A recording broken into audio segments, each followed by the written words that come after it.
the VCA Voice podcast. I'm your host, Dr. Marie Curl.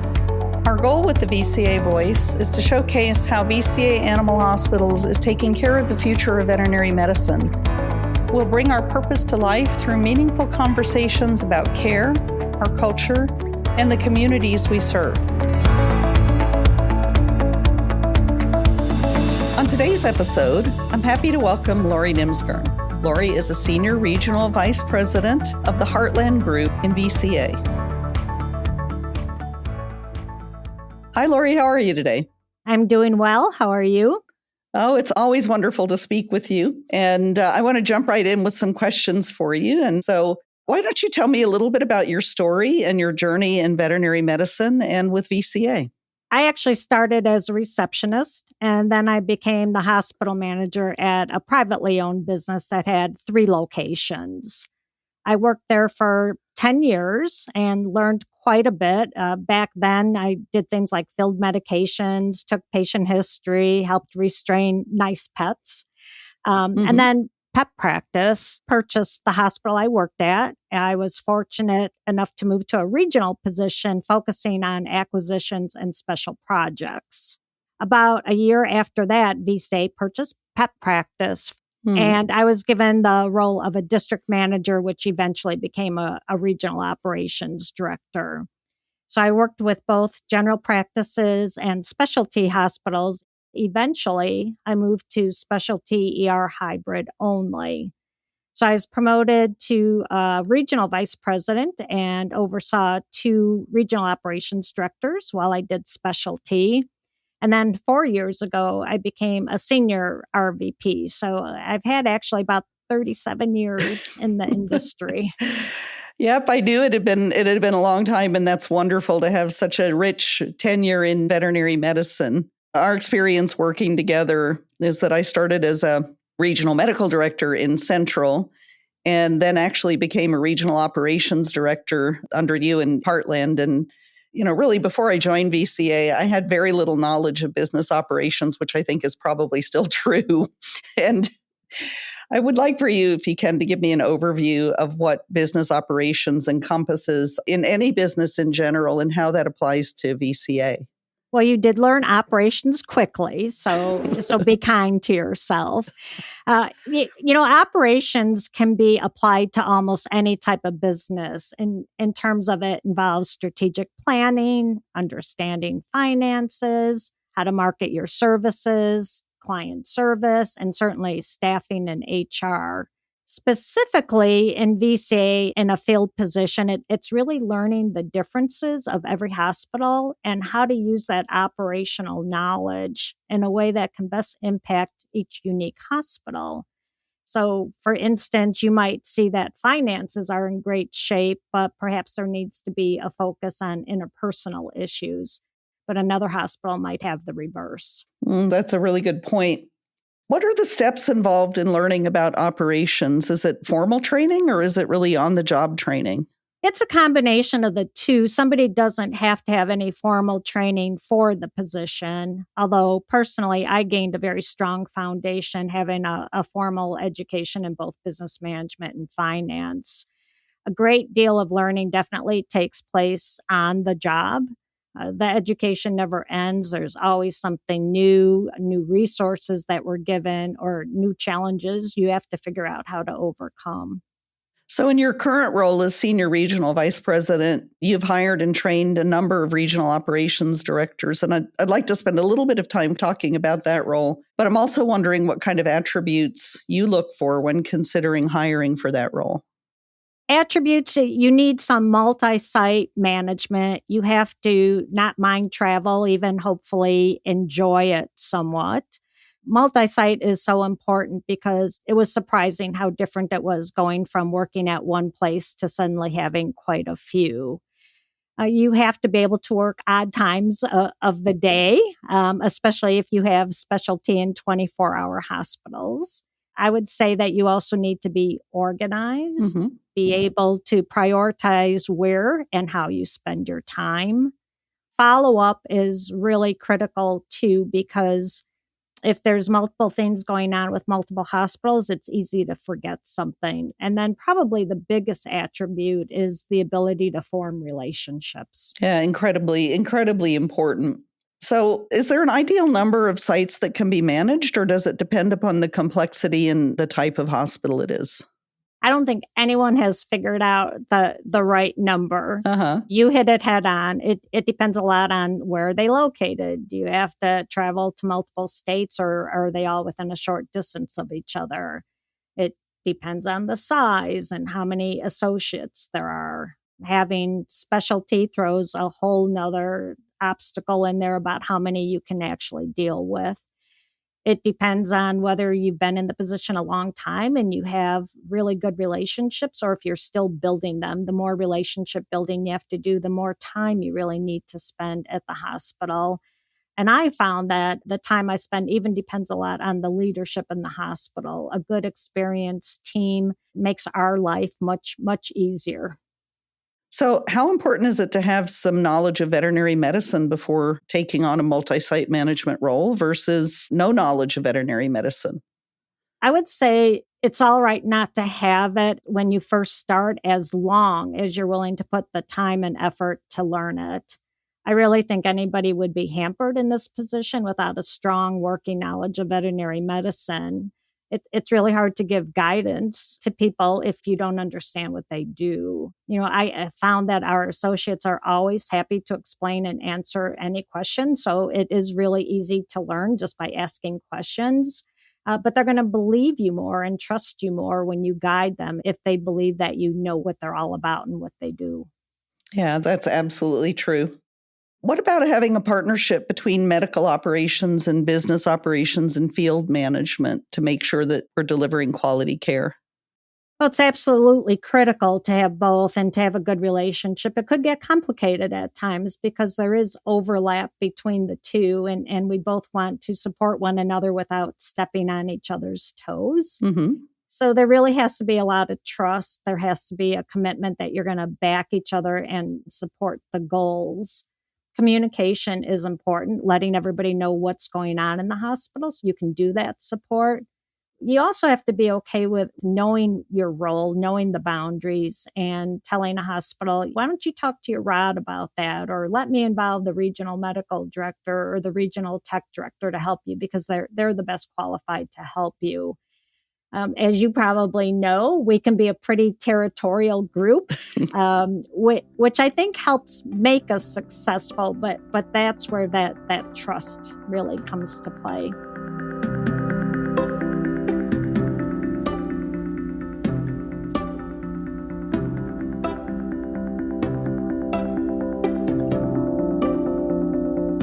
As a field management team, talk to me a little bit about, let's say there's a new initiative or project being worked on between medical and business operations. How do you come to agreement on something that may be controversial before it goes out to the hospital level?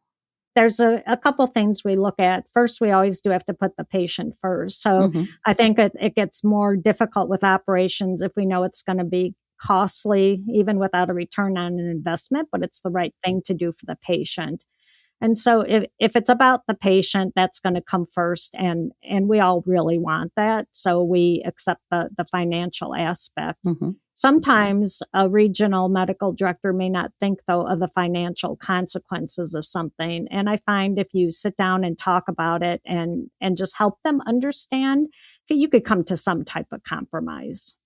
Yeah, now, if I reflect back on joining as a regional medical director and never having had a position that business management was a part of as well, I feel like I learned a tremendous amount of how to partner in that, because I wanted to make sure that our hospitals were all successful and that we were sustainable over time, as well as making sure that we had the best quality care for our patients. Well, I've seen that valuable even in the position you have now, because you talk about how it'll affect the hospitals or hit the hospitals. I'm not sure that was always considered as much in the past. So I think I think it's phenomenal that you do both. Well, it's we have to have a great partnership working together between medical operations and business operations, and it's an exciting time at VCA to make sure that we're all aligned. And I love your point about making sure that what we were doing was what was best for the patient. That's been one of my greatest experiences working for VCA, is having those conversations and knowing that that's the focus that we go back to, and that really permeates all of our organization. And it's one of the reasons that I've stayed within VCA and have really come to love VCA as a place to be.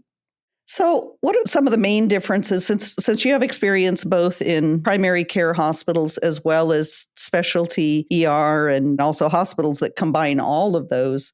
What are some of the main differences of managing each type of hospital? Equipment needs are probably the most obvious, being able to understand and support what's appropriate to have in a hospital. Recognizing that a general practice doctor has to be able to treat everything. They have to know dermatology, they have to know surgery, they have to know some internal medicine, but also then to appreciate the training that a specialist undergoes and the pressure that they're under to help a pet that general practice no longer feels they can take further. Cases and appointments tend to take much longer to complete in specialty. Another big difference is clients don't know the specialist or the ER doctor most of the time, and they have to quickly develop trust in their recommendations.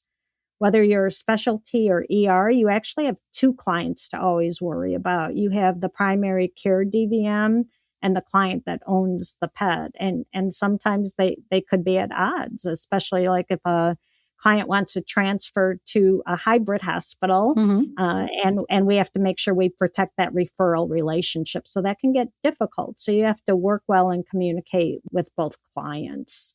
I would also say there's staffing differences, which can vary by specialty. And then ER has its own challenges between the pace, the unknown. You don't know what caseloads coming in, staffing a 24-hour hospital, all hours of the day and holidays. The emotional roller coaster, the fact that clients had no idea they were going to spend the night in the ER and plan on being there, that's hard. And so ER has a lot to deal with. Yeah, I absolutely agree with that. So VCA is known for providing world-class medicine and hometown care. And part of the hometown care aspect is that we have a shared legacy with all of our hospitals that we've acquired. So how does that shared legacy affect business operations? That goes back a lot to the even things about multi-site management. It involves the ability to appreciate the way things are done in each hospital, while still bringing that hospital the experiences of what worked in a different hospital. So regional operations director need to understand how hospitals do interact with their community. Maybe they service the police dogs or sponsor a parade or a community event. And we have to make sure that we preserve that and continue to support it. Even the decor in a hospital can be important. Walking into a hospital in northern Wisconsin is probably should look a lot different than a hospital in downtown Chicago. So it always reflects that unique personality.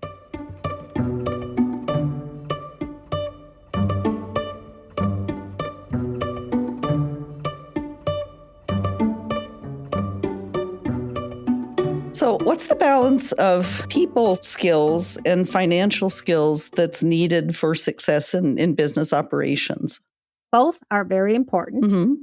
Most of the people I work with tend to be stronger in one area than the other, and developing skills in the area you aren't as strong in really is going to make a difference. And it can be done as long as you recognize that maybe it's not your strong point.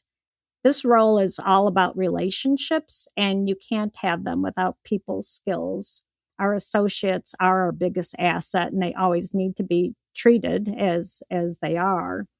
However, it's still our job to keep hospitals financially healthy. It's our responsibility to have a thriving facility so we can take care of our associates by providing them some job security and good wages, a safe environment, and be able to purchase the equipment that they need to in turn help the pets.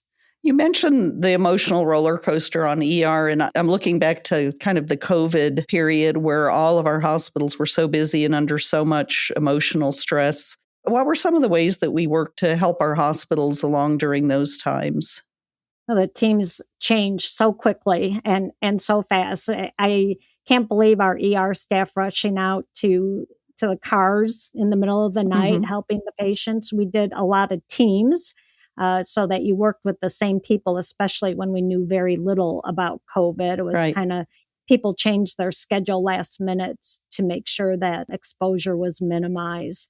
So the hospitals really had to set up a pretty good structure of running out to the patients and working with the critical pets, trying to talk to the clients that they've, again, never met before. Hmm. The client didn't expect to be there, and having those conversations where they didn't even get to meet face to face was really amazing. So they changed very quickly, and I would say very successfully, with video on their phone for a client to see their face, and just how they handled the whole triage situation had to change.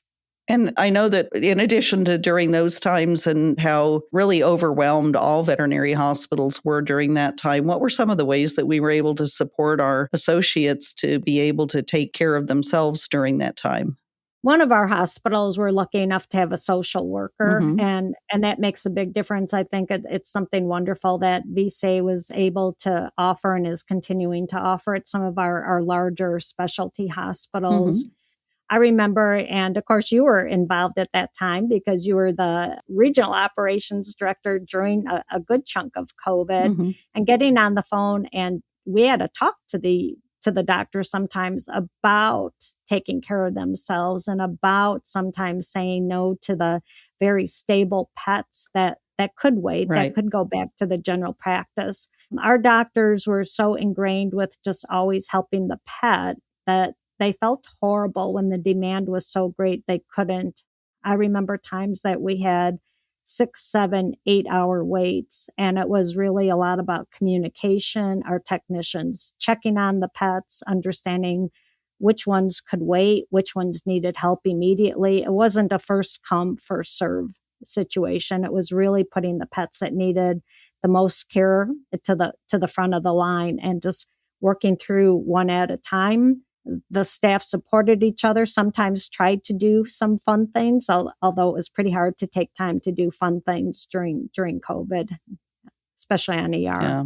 No, I had a conversation earlier this year with one of our emergency critical care specialists in BCA who we were talking about that time, and they acknowledged that they didn't realize that there was a limit to what they could see, but they had reached that limit and realized it just really wasn't sustainable to be able to do that. So those were really interesting times to go through, and I'll look forward to not having another another period of time like that. I agree, and I like that comment. You're right. They didn't know there was a limit. They just always handled whatever caseload that was there, and they didn't know what to do when they couldn't, because nobody wants to turn away a patient. Yeah, absolutely.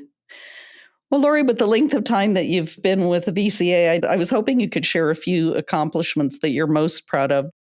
Taking a general practice facility and merging an emergency hospital into it and turning it into specialty was a wonderful accomplishment. That Hmm. hospital is now the largest specialty hospital we have in the heartland.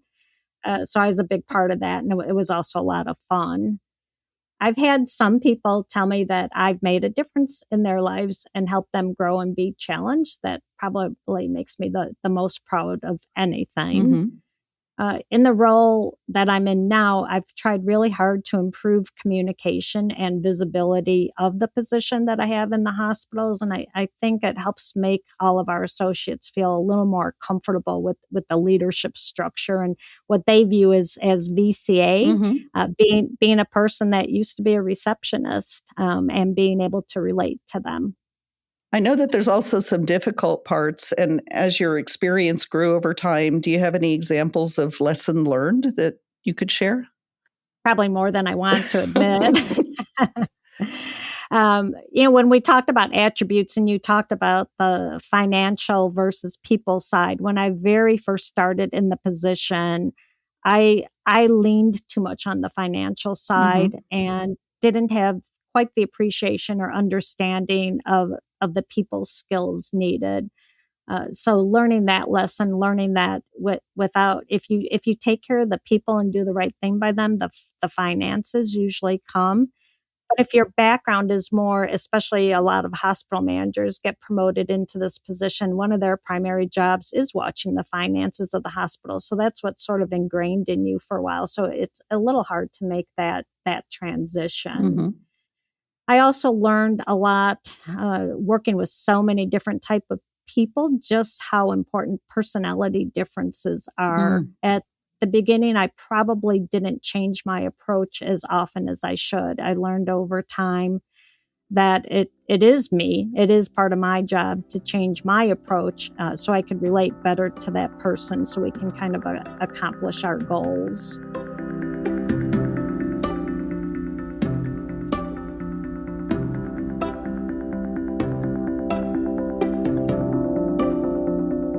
You are a pet owner yourself and you absolutely love your dogs. I will say specifically golden retrievers. Yes. How does being a pet owner influence your approach to what you do every day?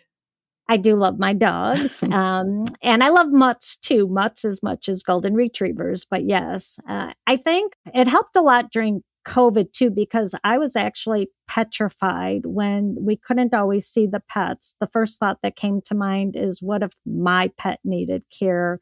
What would I do? And what would my expectations be? So trying to put myself in that position helps. Sometimes I'm probably too much of a client as far as the hospitals are concerned, but loving pets is just a good reminder because it's easy to lose focus of our purpose, especially after living through COVID and getting back to the reason we're all here.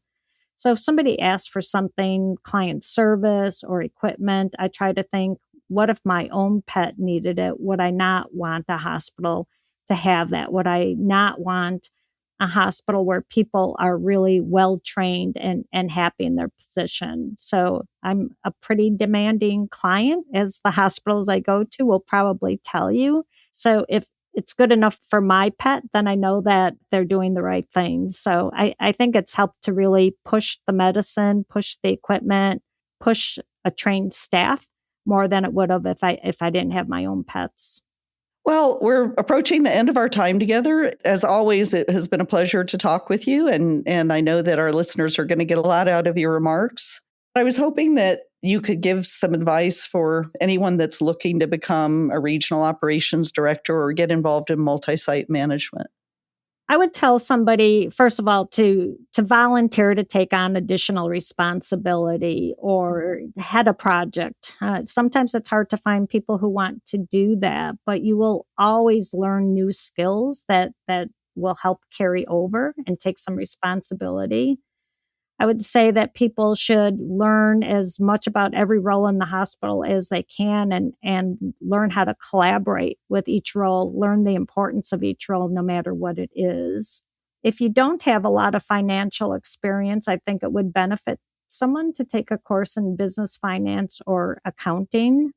And then, of course, especially when we have hospitals in close proximity to one another, see if you could spend some time working at another facility. Figure out that, wow, the hospitals really do operate differently, which to me was a shock. The very first time I went to a different hospital, it's like, what do you mean you don't do it this way? That's the way my hospital always did it. And that was something I also had to learn, was just because they did it differently didn't mean it was wrong. It was just different. So getting that experience of what it's like to be in different hospitals and seeing how they operate would really help somebody move into that type of position.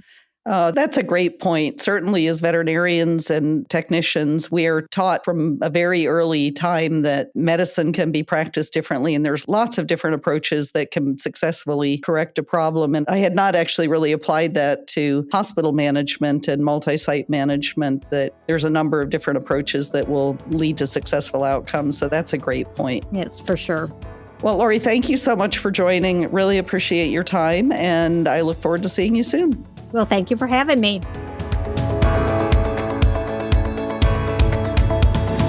Thank you so much for listening in. If you enjoyed today's episode, please consider subscribing. Don't forget to leave a review to let us know your thoughts and share the episode with friends.